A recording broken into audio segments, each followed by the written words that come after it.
Mindy Diamond, and this is a special episode of our podcast series for financial advisors. I'm recording today at the end of what I'm pretty sure is week 4 of our nationwide stay-at-home initiative. I have to admit, I've sort of lost track of the days. Nonetheless, I wanted to share with you some information and perspective that I wrote for a piece published in Investment News this week, April 15th it was published. And it's a piece called 10 Predictions for Financial Advisors in the Post-Crisis World. And while plenty have been written, including stuff I've written about this health and financial crisis, what I want to talk about today is something a little more positive about what we think the world will look like post-crisis, some predictions for it, and some hopeful and positive outcomes. So let me give you a little perspective to start. As I think most of you know, I've spent the better part of the last 2 decades, actually it's almost 23 years, studying and immersed in the wealth management space. And it's felt to me for a long time like we are really at a universal inflection point. And what I mean by that is that the industry was already in a state of evolution. A tremendous evolution was underway, one that I think began during the financial crisis of '08 and has really been progressing ever since. And that evolution has been fueled largely by 5 things. So one, and probably first and foremost, was a change in client mindset. And the change in client mindset actually fueled or caused them to demand change in mindset for their advisors. And that mindset, one from clients really demanding that their advisors be served more as fiduciaries, had nothing to do with whether an advisor was actually held to a fiduciary standard or a suitability standard, but more just the notion that a client wanted to be certain that their advisor was always acting in their best interest. And the more news of whether it be the DOL rule or the fiduciary standard became mainstream, and the more advisors that have gone independent and touted the notion of being a true fiduciary as a benefit of independence, the more clients demanded it of their advisors as well. And that has really fueled a shift in advisor mindset where advisors have become much more focused on being true fiduciaries, on separating product manufacturing and advice and safe asset custody from each other, being more focused on that and worrying less about short-term financial gain. Secondly, we've seen a tremendous amount of inertia being overcome on the part of advisors, where advisors in the last 10 years have really been emboldened to seek greener pastures. And the driving force of that is, one, more frustration they may be feeling, an acknowledgement, a willingness to allow themselves to acknowledge the imperfections of the status quo, as well as a pull toward something better. And the opportunity set has really grown in the last number of years for advisors. The waterfall of possibilities and the landscape of the industry has expanded so that before, where an advisor considering change, really, it was a binary choice. I either stay put or I go to another firm just like mine where the needle may not move a whole lot. Or today, an expanded set of opportunities, quasi-independent, boutique, full-on independent broker-dealer, RIA, fee-only RIA hybrid, etc. Thirdly, the independent space has become much more mainstream. We're watching an ever-increasing number of success stories, advisors moving successfully and sharing proudly how they have ported, 90 to 100% of their book day one and doubled and tripled production. And we've highlighted actually many of those stories in this podcast itself. Fourthly, it's the ongoing attempts of the big brokerage firms to tighten the reins or to bind their advisors further to the firm. And while that attempt certainly has made some advisors want to sign on more to retiring advisor program or retire in place programs, as we call them, one of the unintended consequences was that those attempts to tie advisors down via those retiring advisor programs has really served to have the opposite effect. It has emboldened advisors to say, I'll show you. You can't tell me how to do things. I want to be able to make my own decisions. And that, combined with an ever increasing hypervigilant compliance culture and a more bureaucratic culture, have really made many advisors feel more frustrated by the status quo. And number 5, finally, is advisors have become much less reliant on big brand names and much more confident in their own client relationships and their own abilities to succeed. And actually, I wrote a piece last week for Wealth Management Magazine where I talked about one of the benefits, one of the things we're hearing from advisors across the board, no matter where they practice, whether the employee or independent, is really using this crisis as a way to deepen relationships, having more and more meaningful, deep relationships and conversations with clients. So it emboldens advisors even more to trust in portability. But the other thing is that this crisis has really given advisors a new lens or an additional lens through which to view or assess their firms. And it's the lens of crisis.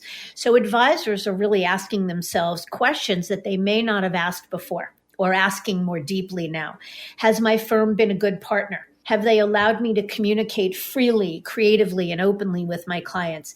Have they given me the support I need to enable my staff and me to work as efficiently as possible in a remote setting? Are they providing me with the leadership and the right tools and research and inspiration and confidence to help me and my clients navigate this crisis and into the future? So, with that in mind as the backdrop, I wrote this piece that talked about 10 predictions, if you will, for the wealth management space in a post-COVID-19 world. So I'll walk you through them.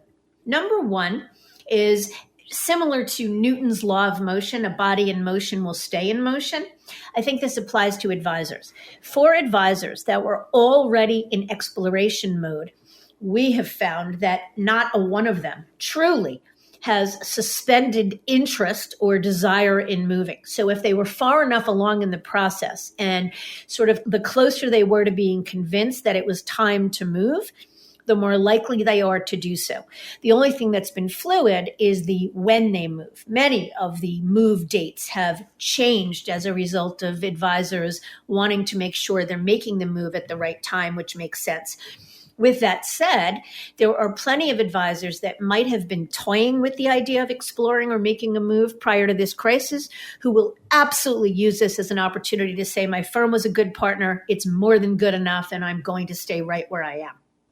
Secondly, all wealth management firms are every bit as hungry, if not hungrier now, to pick up recruiting right where they left off.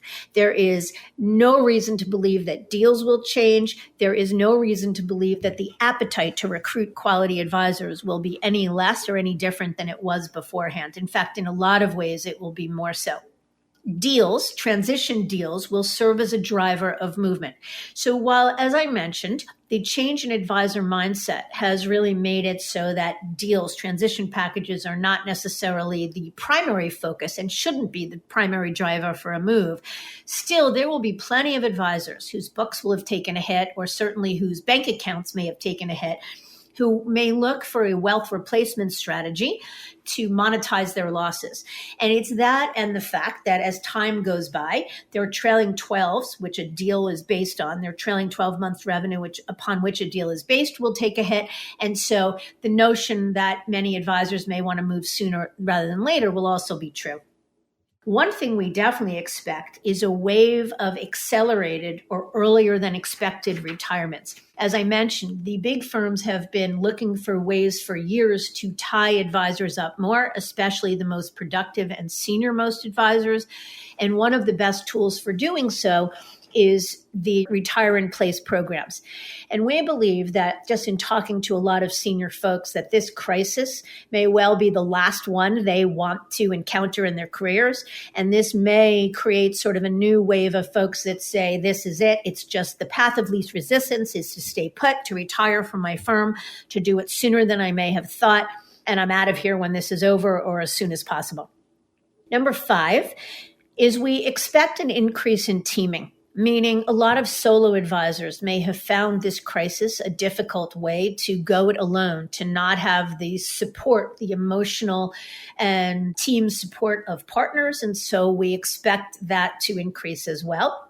We think that, as I mentioned, this crisis will continue to embolden the best advisors, that many of them have told us that this experience, this crisis, has really helped them to shore up relationships with their clients and building trust in ways like never before. And what that translates to is more confidence in portability.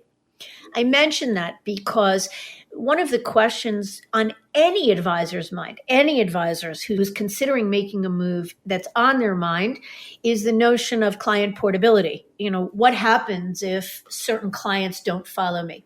But I think this crisis has really given every advisor an opportunity to over-communicate with clients and hence deepening relationship and hence hopefully taking away some of that concern.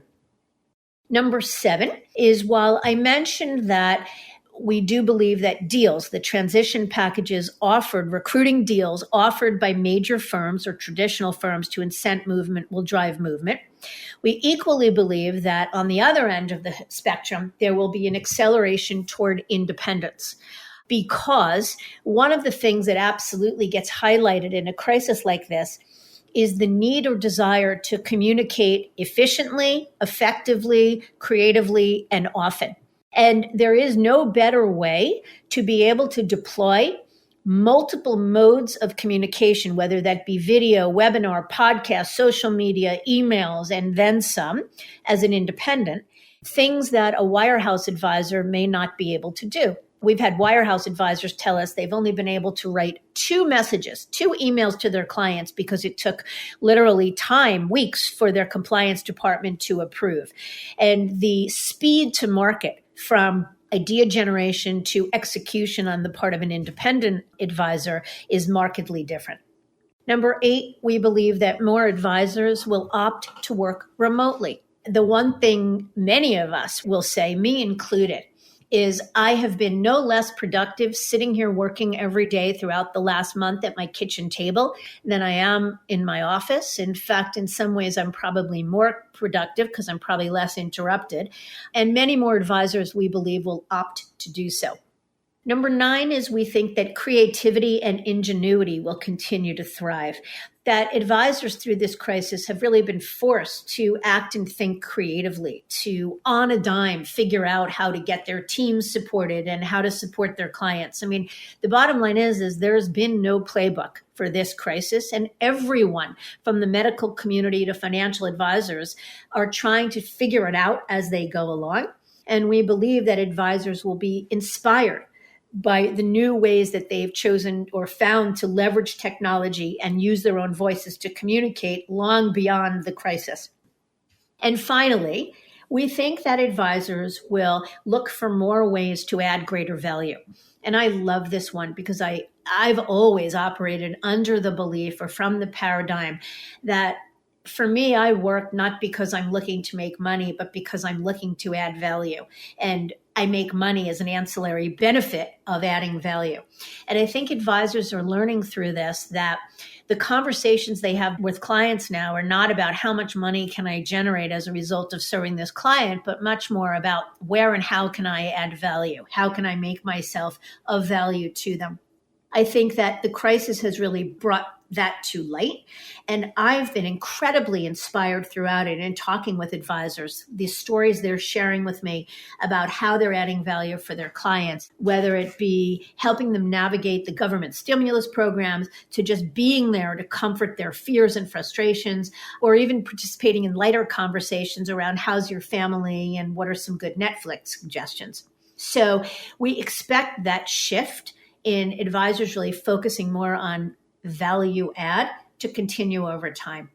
That's my 10 predictions.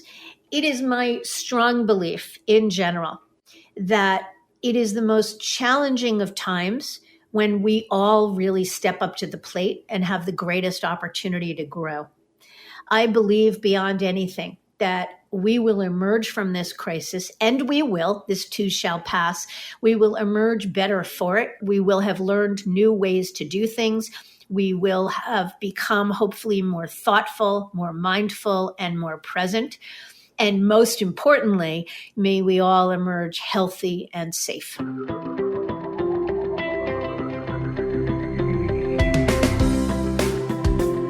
I thank you for listening, and I encourage you to visit our website, diamond-consultants.com, and click on the Tools and Resources link for valuable content. You'll also find a link to subscribe for regular updates to the series. And if you're not a recipient of our weekly email, Perspectives for Advisors, click on the blog link to browse recent articles. These written pieces are an ideal way to stay informed about what's going on in the wealth management space without expending the energy that full-on exploration can require. Feel free to email or call me if you have specific questions. I can be reached at 908-879-1002. And these days by cell 973-476-8578 or by email at mdiamond@diamond-consultants.com. Please note that all requests are handled with complete discretion and confidentiality. And again, if you enjoyed this episode, feel free to share it with a colleague who might benefit from its content. And a special thanks to Advisor Hub for sharing this podcast with their viewers and subscribers. This is Mindy Diamond on Independence.